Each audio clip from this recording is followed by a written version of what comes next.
Buenos días y bienvenidos a todos.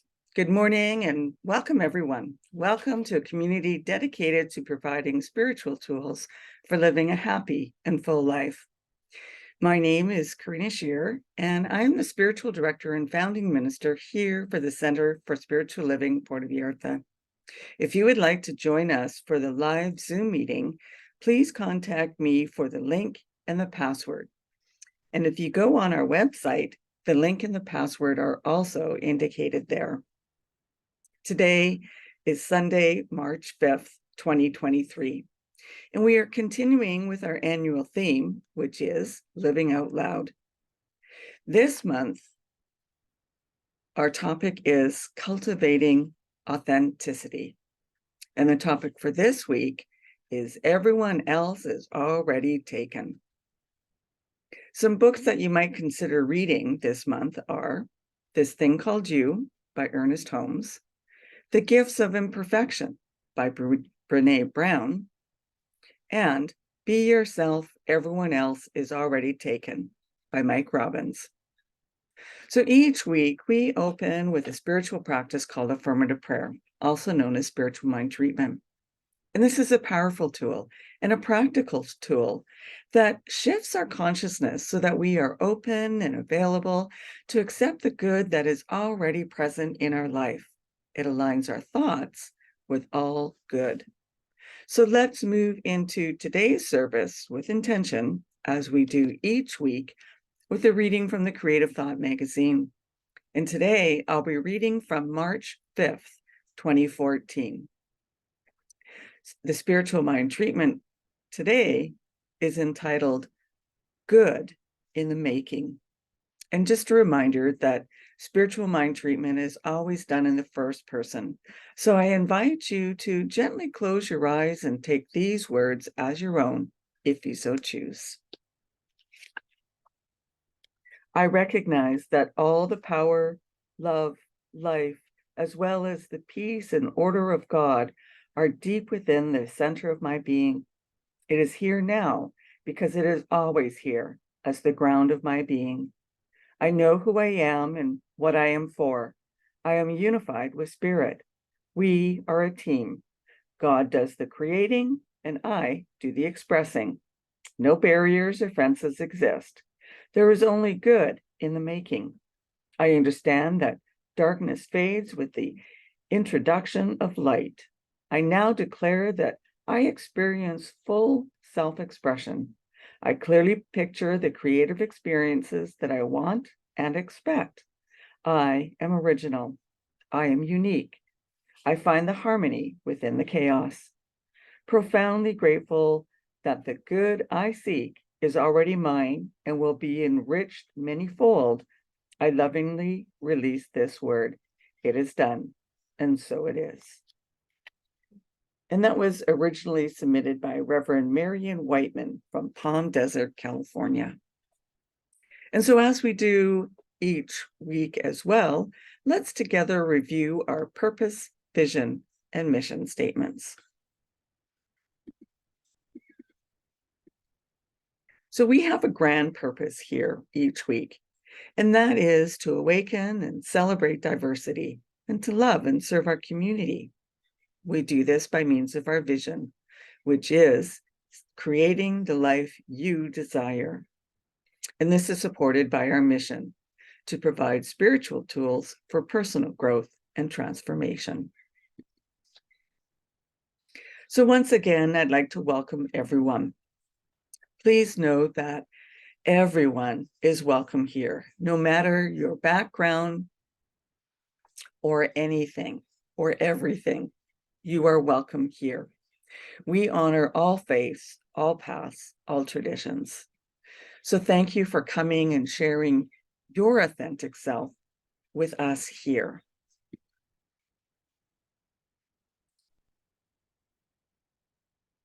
And so here we teach a philosophy called the science of mind. And it's a teaching based on new thought and ancient wisdom. And we offer spiritual tools and principles to promote personal growth, such as our opening spiritual mind treatment. And as I mentioned, we honor diversity in all aspects so that we can see and appreciate the great oneness that already exists everywhere and within everyone. When Dr. Ernest Holmes was asked to provide a concise definition of the science of mind teaching, he had replied that it is a correlation of laws of science, opinions of philosophy, and revelations of religion applied to human needs and aspirations. So if you have any questions or comments, you can either post them online wherever you are watching this replay, chat with me in person, or send me a direct email, and I'll be sure to respond. So it's often said, be yourself because everyone else is already taken. And it can feel scary and a risk to be authentic in a world that is trying to fit square pegs in round holes. It starts with know thyself. So throughout this month, we will explore the practice of cultivating authenticity, which empowers us to step into all areas of our life in integrity with our real, authentic self.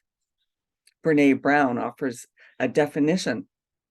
She said, authenticity is the daily practice of letting go of who we think we're supposed to be and embracing who we are.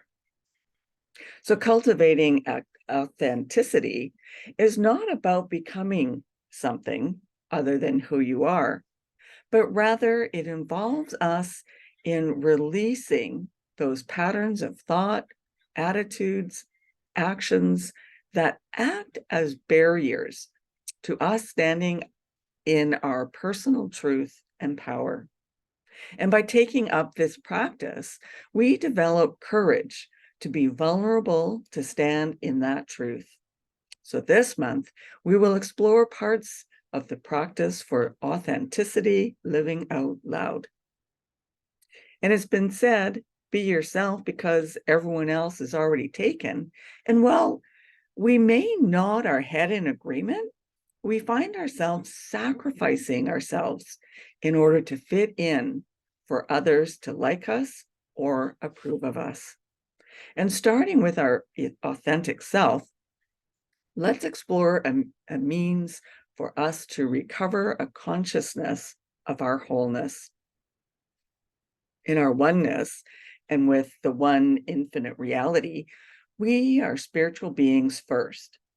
Spirit made us of itself, and within us is this divine spirit that is our real or authentic self. This self is perfect, whole, and complete. And it is the divine self that is back of all that we do and all that we believe ourselves to be. So each one of us is a unique expression of this divine. And what stands between our authentic expression of who we truly are and how we show up in our daily lives is a collection of thoughts, patterns of beliefs, and attitudes, those that we have come to through our own living of life, and those handed to us by others, such as our parents, teachers, friends, religions, the media, and the world itself. Through exploring our own inner life with compassion and practicing gratitude and acceptance of who we are poised to speak our truth with courage. We will discover a freedom that comes from releasing the pressure to be who we are not. So here's a little story I'd like to share. In Bangkok, there's a golden statue of the Buddha that stands 9 feet 8 inches tall. It weighs 5.5 tons and is worth approximately $250 million in gold. It's believed that the statue was built in the year 1403. In 1757, the Burmese army was invading Thailand, and the Buddhist monks at the monastery covered the golden Buddha with plaster, which was also painted, and inlaid with bits of colored glass, tied its value to the invading army. But during the invasion, none of the monks survived, but the golden Buddha was left undiscovered. In 1957, an entire monastery in Thailand was being relocated by a group of monks. While moving the large statue, their ropes broke, causing it to fall to the ground and created a large crack in the clay. On closer investigation, they saw that there was a golden light emanating from the crack. A monk used a hammer and a chisel to chip away at the clay exterior until he revealed that the statue was, in fact, made of solid gold. So under the plaster of thought and beliefs that are not the truth of who we are, there lies ourself, our golden Buddha. And Dr. Ernest Holmes wrote this in This Thing Called You.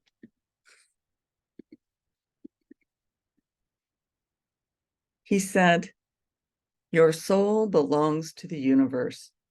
Your mind is an outlet through which the creative intelligence of the universe seeks fulfillment."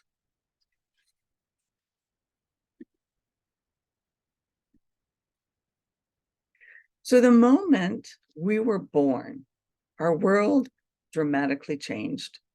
From the warmth of our mother's womb, where every need was met, to a world that was foreign to us. We quickly learned how we could get those caring for us to respond to us.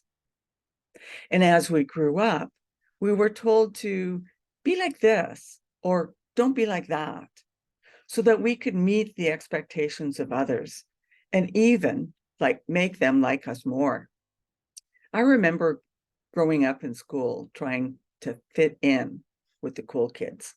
I wasn't athletic, so I became a bit of a rebel, missing classes and smoking in the parking lot so that the cool kids would like me.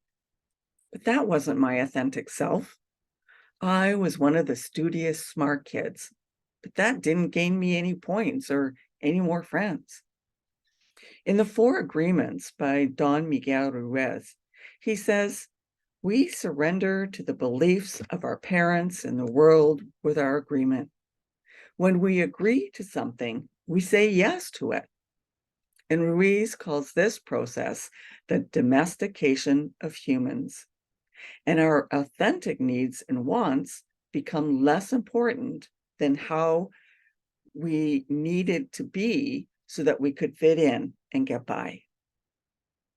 In The Science of Mind, Dr. Ernest Holmes said this,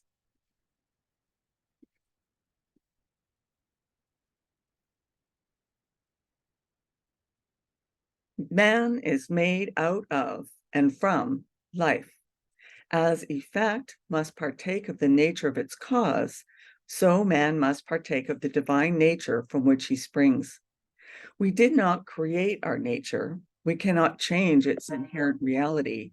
We are what we are, and we use this nature for better or for worse."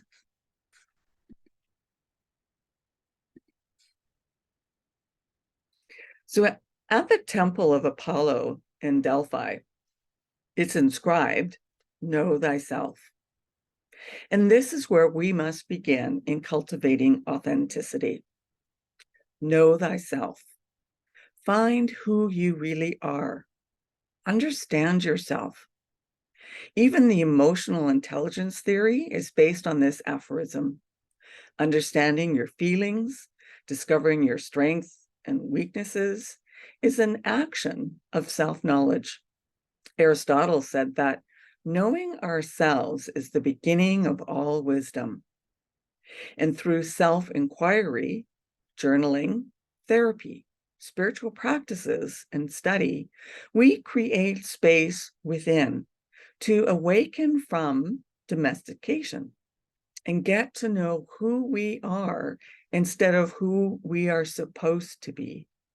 We discover that our light has been hidden behind erroneous beliefs and identities that have been picked up along our life journey, which cause us to shrink back from living out loud.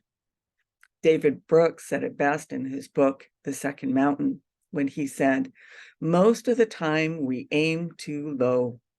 We walk in shoes too small. We spend our days shooting for a little burst of approval or some small victory. It's as if we're trying so hard to get a little closer to the sun lamp. If we get up and live a different way, we can bathe in real sunshine." And in The Oversoul, Emerson wrote this: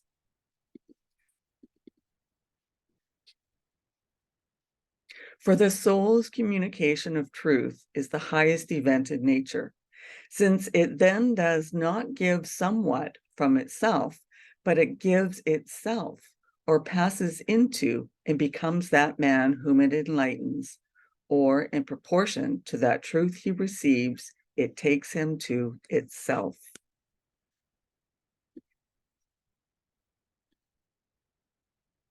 So it doesn't always feel safe to live authentically.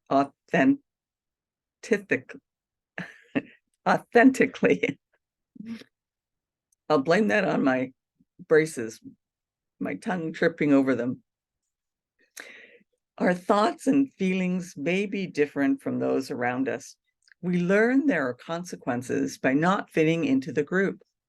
The instinct to survive and our need to belong is so strong that we would rather hide our authentic self for fear of those consequences. Fear of exile and abandonment, fear that we are not enough, or even that we may be unlovable. In this thing called you, Dr. Ernest Holmes invites us to start from the truth. Your soul belongs to the universe. Your mind is an outlet through which the creative intelligence of the universe seeks fulfillment. So starting with ourselves as a spiritual being, we can begin to recognize ourselves as unique beings that are perfect, whole, and complete as we are, just as each snowflake is perfect in its design. You are a unique expression of the divine, embracing all of ourselves, the parts that we like and the parts that we've been told not to like, opens us up to grace and compassion for ourselves. Life is not asking us to be something other than ourselves. It is this self that longs to be revealed and seen. And Brene Brown says this: authenticity is the daily practice of letting go of who we think we're supposed to be and embracing who we are.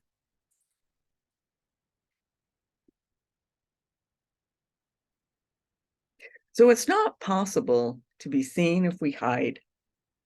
It's not possible to belong if we don't welcome others into our circle. In order to cultivate authenticity and no longer hide the parts of ourselves that we were afraid for others to see, vulnerability is required. It can be scary, and it can feel like a risk, because it is, and we can't control the outcome. Courage will support us when we take those risks, trying something new, trusting another with our heart or our story, and when we need to stand in or to speak our truth. There are days we will have more courage to be vulnerable than others. And those days, it might feel like a struggle. Living out loud authentically will bring us to our growing edge. It will bring us to the edge of our comfort zone. And courage is what keeps us moving through the valley of the shadow of death. Brene Brown said this: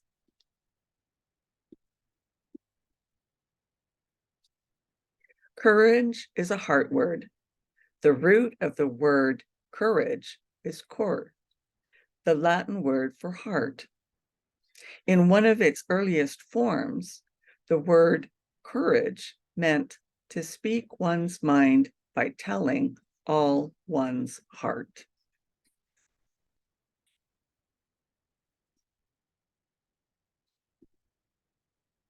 So it all starts with getting to know your true self. Self-inquiry and spiritual practices bring awareness around what is happening within us in our reactions to both internal and external stimuli.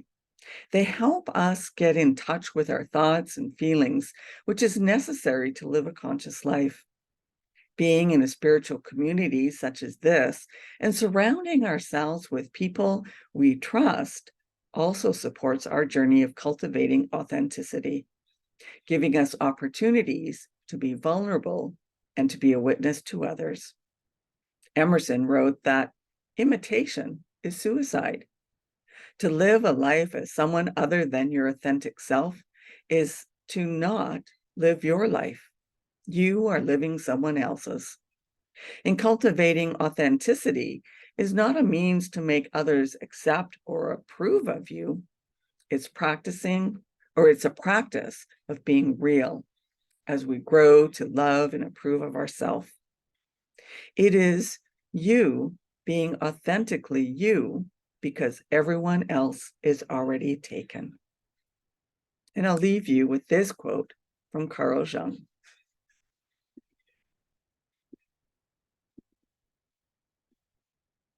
The privilege of a lifetime is to become who you truly are. And that leads us to our affirmation for the week.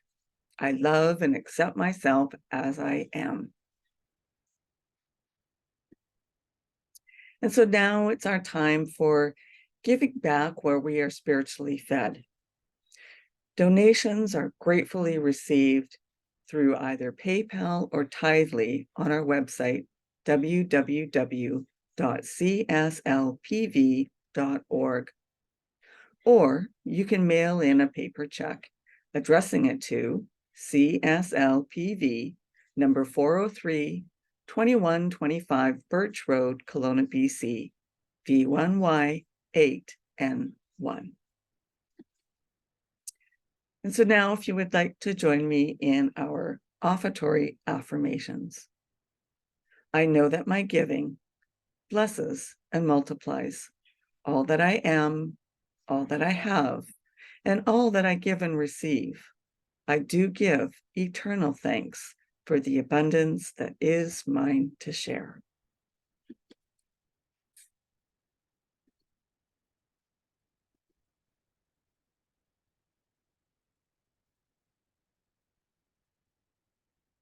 And now for some announcements for this week. If you would like a one-on-one connection for a spiritual mind treatment to assist you with emotions or change or whatever you experience in life or would like to experience more of, please connect with me. And if you would like to commit to being a member of the Center for Spiritual Living Puerto Vallarta for this current year, or if you would like to be on our board of trustees, please contact me to be sent the current form. I'd also like to remind you to like and subscribe to our YouTube channel and Facebook page. And if you're interested in learning more about the Science of Mind teaching, we'll be offering the course Change Your Thinking, Change Your Life again later on in March, and this will be an online course. We'll also be teaching the course Roots in English via Zoom and in person in Spanish starting in March or later this month. And we have a few other interesting workshops that will be offered during the summer. But please connect with me or check out our website if you want to find out the details. And please let me know if there's another course, a workshop, or book study that you would be interested in taking so that we can plan dates for those as well. And let's continue practicing peace. We can each be a force for peace and nonviolence. Our words and our actions can create ripples of peace all around us and beyond. Peaceful living includes acting with compassion, kindness, and consideration, and it also includes standing up against injustice. May peace and love be with you. Namaste.